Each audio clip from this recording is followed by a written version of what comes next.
Bismillahirrahmanirrahim. Assalamualaikum warahmatullahi wabarakatuh.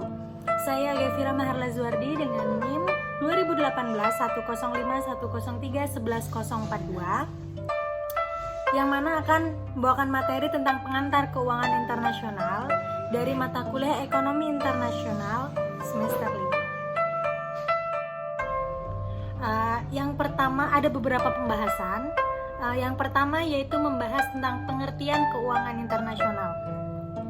Jadi pengertian keuangan internasional sendiri itu yaitu sama dengan ekonomi moneter internasional atau ekonomi makro internasional, yaitu adalah cabang ekonomi keuangan yang mempelajari keterkaitan dua negara atau lebih dari sisi ekonomi moneter dan ekonomi makro.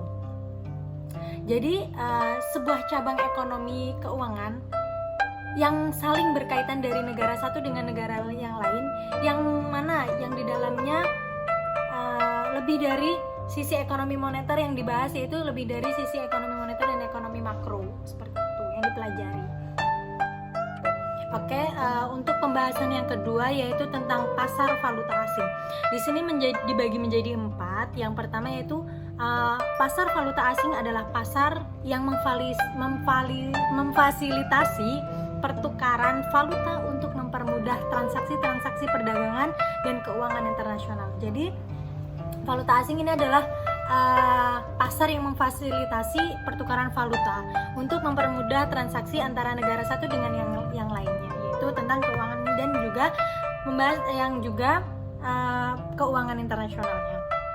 Terus yang kedua yaitu banyak pedagang menerima dolar Amerika Serikat karena bisa menggunakannya untuk membeli barang dari negara-negara lain.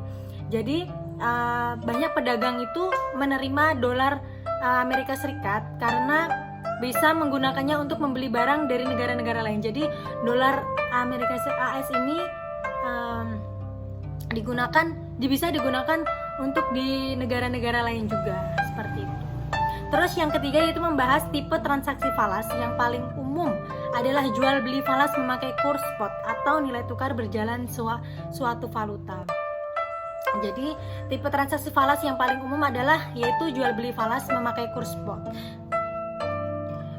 Untuk pasar valuta asing yang keempat yaitu pasar yang memfasilitasi transaksi-transaksi nilai berjalan suatu valuta dinamakan dengan pasar spot.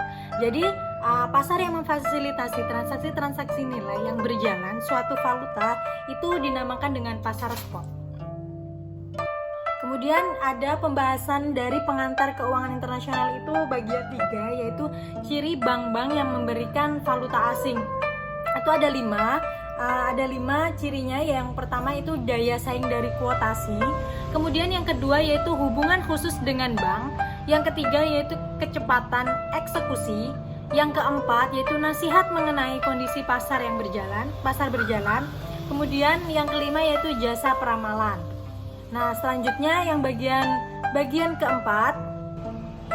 Untuk bagian keempat ini ada 2, yaitu tentang menginterpretasikan kuotasi nilai tukar.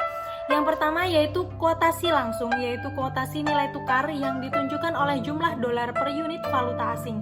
Jadi kuotasi langsung ini kuotasi nilai tukar yang ditunjukkan oleh jumlah dolar per unit valuta asing. Kemudian yang nomor 2 yaitu dari menginterpretasikan kuotasi nilai tukar, yaitu kuotasi tidak langsung, yaitu kuotasi merupakan kuotasi nilai tukar yang ditunjukkan oleh jumlah valuta lain per unit dolar. Seperti itu. Untuk selanjutnya yaitu untuk pembahasan yang terakhir yaitu tentang menginterpretasikan kuotasi nilai tukar. Jadi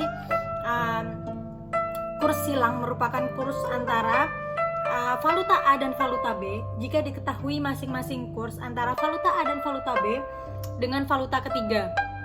Jadi nilai satu unit valuta A dalam unit valuta B sama dengan itu nilai valuta A dalam valuta ketiga dibagi dengan nilai valuta B dalam valuta ketiga. Seperti itu. Mungkin dari materi ini cukup sekian. Terima kasih. Assalamualaikum warahmatullahi wabarakatuh.